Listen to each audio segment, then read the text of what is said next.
नमस्कार, आप देख रहे हैं वोकल टीवी। सरगुजा संभाग में धान खरीदी को लेकर हालात लगातार चिंताजनक होते जा रहे हैं। प्रशासन ने भले ही धान खरीदी की लिमिट बढ़ा दी हो, लेकिन जमीनी हकीकत यह है कि खरीदी केंद्रों और समितियों में अब धान रखने तक की जगह नहीं है। गोदाम पूरी तरह भर चुके हैं और उठाव की प्रक्रिया लगभग ठप पड़ी हुई है।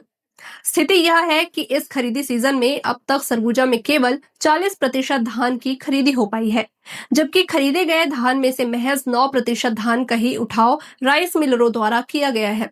बाकी धान समितियों में ही पड़ा हुआ है। तुलना करें तो पिछले वर्ष इसी समय तक लगभग 37% धान का उठाव हो चुका था। धान खरीदी की रफ्तार बेहद धीमी होने के पीछे सबसे बड़ा कारण राइस मिलरों द्वारा समय पर धान का उठाव नहीं किया जाना बताया जा रहा है। इसका सीधा असर समितियों पर पड़ रहा है। कई समितियों में जगह की भारी कमी हो गई है, जिससे आने वाले दिनों में किसानों को धान बेचने में परेशानी हो सकती है। इस पूरे मामले पर जिला सरकारी बैंक के chief marketing supervisor BKP Singh ने गंभीर चिंता जताई है। उनके मुताबिक सरगुजा संभाग के 5 जिलों में धान खरीदी का कुल लक्ष्य 1,37,43,000 क्विंटल तय किया गया था। इसके मुकाबले 30 दिसंबर तक सिर्फ 48,38,000 क्विंटल के आसपास ही धान खरीदा जा सका है। उन्होंने बताया कि सबसे बड़ी समस्या धान के उठाव को लेकर है। जहां पिछले वर्ष इसी समय तक 37% का धान उठाव हो चुका था, वही इस साल अब तक केवल 8.91% यानी लगभग 9% ही उठाव हो पाया है। यह स्थिति बेहद चिंताजनक है। BKP सिंह ने मीडिया के माध्यम से शासन से अपील की है कि धान का उठाव जल्द से जल्द तेज किया जाए। उनका कहना है कि अगर मौसम बिगड़ता है या बारिश जैसी स्थिति बनती है तो समितियों में खुले में रखा गया धान सड़ सकता है, जिससे भारी नुकसान होने की आशंका जताई जा रही है। उन्होंने यह भी बताया कि कई समितियां पूरी तरह जाम की स्थिति में पहुंच चुकी है। दरिमा हुआ, बतरा हुआ जैसी कई समितियों में अब धान रखने की बिल्कुल भी जगह नहीं बची है।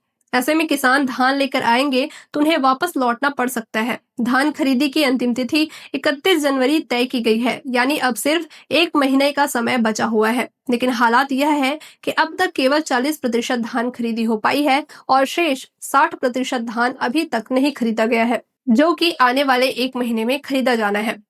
जो मौजूदा हालात हैं वे बेहद मुश्किल नजर आ रहे हैं। बहरहाल 15 अक्टूबर से शुरू हुई धान खरीदी को 1.5 महीने से ज्यादा का समय बीत चुका है, लेकिन लक्ष्य के मुकाबले प्रगति बेहद धीमी है। बैंक और सरकारी संस्थाओं के अधिकारी अब भी शासन से लगातार निवेदन कर रहे हैं कि धान की उठाव की प्रक्रिया तेज की जाए, ताकि तय समय सीमा में किसानों का पूरा धान खरीदा जा सके और उन्हें किसी तरह की परेशानी न झेलनी पड़े। अब देखना यह होगा कि शासन इस गंभीर स्थिति पर कितनी जल्दी फैसला लेता है, क्योंकि अगर समय रहते उठाव तेज नहीं हुआ तो इसका सीधा नुकसान किसानों को भुगतना पड़ेगा। धान खरीदी का जो लक्ष्य है हमारे पांचों जिले का, वो है 1,37,43,040 क्विंटल का।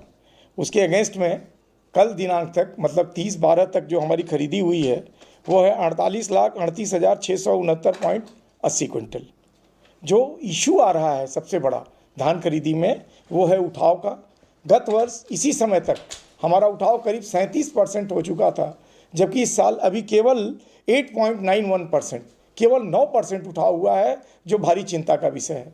मेरा आप लोगों से अनुरोध है कि आप लोग मीडिया के माध्यम से शासन से ये अनुरोध करें कि वो धान का उठाव करें, क्योंकि मौसम अगर विपरीत हो गया, कहीं मौसम अपनी बिगड़ा तो भारी नुकसान होगा धान खरीदी में।